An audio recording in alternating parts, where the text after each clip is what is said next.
Pak Eko, Iya, eh, selain di Sulawesi Barat, kita juga mengalami bencana di banjir di Kalimantan Selatan.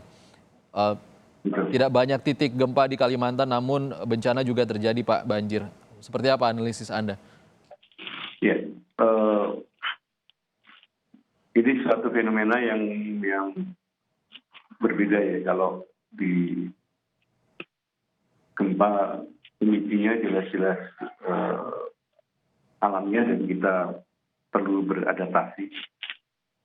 Mulai dari awal perencanaan pembangunan sampai terakhir dan ketika terjadi responnya yang perlu dilakukan seperti itu.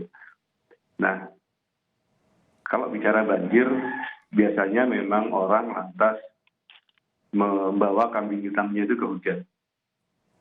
Tapi sebenarnya kalau kita tengok, ada hal-hal yang menjadikan banjir itu lebih parah karena kita salah mengelola daerah aliran sungai. Jadi anomali hujannya meningkat, faktanya demikian. Tapi kalau pengelolaan daerah aliran sungainya baik, maka bahayanya tidak setinggi yang sekarang itu ada.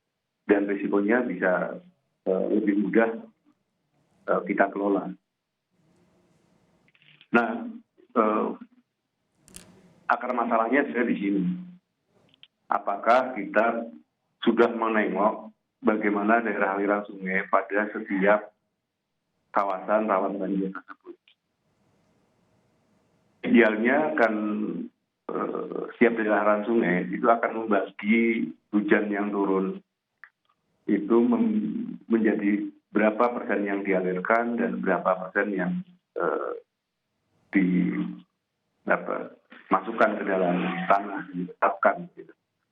Nah, kalau hujan lantas begitu saja banjir, maka ada bukti kemampuan meresap itu berkurang atau mungkin bahkan hilang. Nah, kenapa?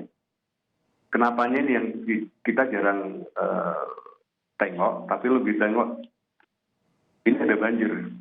Sekian tingginya kita mesti seperti apa. Menurut saya perlu dilakukan dan memikirkan jangka pendek sampai jangka panjangnya. Jangka pendeknya bagaimana kita menangani banjir sekarang. Jangka panjangnya bagaimana kita kurangi intensitas banjir lewat penataan kawasan das itu dengan baik.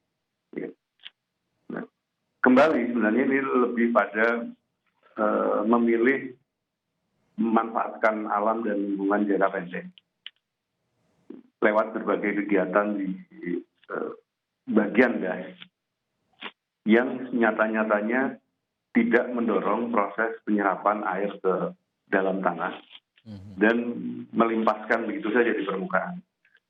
Nah, ketika sistem sungai tidak bisa menerima, maka banjir itu terjadi. Pertanyaannya menjadi mensikapinya seperti apa? Ya kita coba pilah-pilah. Ada bagian yang harus mengelola das dengan baik, mengelola sistem saluran dengan baik, dan membantu menyiapkan warga untuk satu sistem penanganan darurat ini. Alternatifnya seperti apa? Jelas adanya 4 hari listrik mati itu masalah. Yang perlu lebih sulit ya, kita tangani dibanding darurat gempa. Pak Eko, Ya, dua bencana yang saat ini kita juga hadapi, selain gempa di Sulawesi Barat, banjir di Kalimantan Selatan, lalu di tengah pandemi COVID-19 saat ini, rekor angka positif masih tinggi. Untuk fokus terhadap penanganan pengungsi di tengah pandemi COVID-19 ini seperti apa, Pak, sebaiknya? ya. Dimulai idealnya tentunya itu kita punya rencana kontingensi penanganan darurat bencana di setiap wilayah kita itu. Tapi mungkin itu belum dimiliki oleh teman-teman. Jadi kita bekerja seperti tiba saat tiba akal. Ketika kita bicara tiba saat tiba akal, ya mari mulai dari petugas sampai pengungsi menerapkan prinsip-prinsip dasar pelindungan di COVID ya, yang maskeran, yang bersihkan badan sehat dan jaga jarak. Sehingga dengan demikian tentu akan kebutuhannya akan semakin besar. Baik. Kita harus lebih higienis, kita harus lebih membutuhkan sumber yang besar. Yang ini nggak bisa di rekeningnya nggak bisa dimintakan mudah ke siapa yang berkontribusi terhadap kalau banjir kerusakan lingkungan, kalau gempa.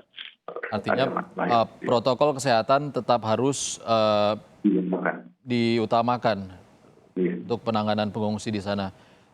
Sebelumnya kita juga harus beradaptasi dengan kondisi alam kita yang cukup banyak sumber bencananya, lalu kita harus juga beradaptasi dengan kondisi pandemi COVID-19 saat ini. Terima kasih Ahli Kebencanaan UPN Jogja, Eko Teguh Paripurno sudah bergabung dengan Breaking News Kompas TV pagi ini. Terima kasih Pak Eko.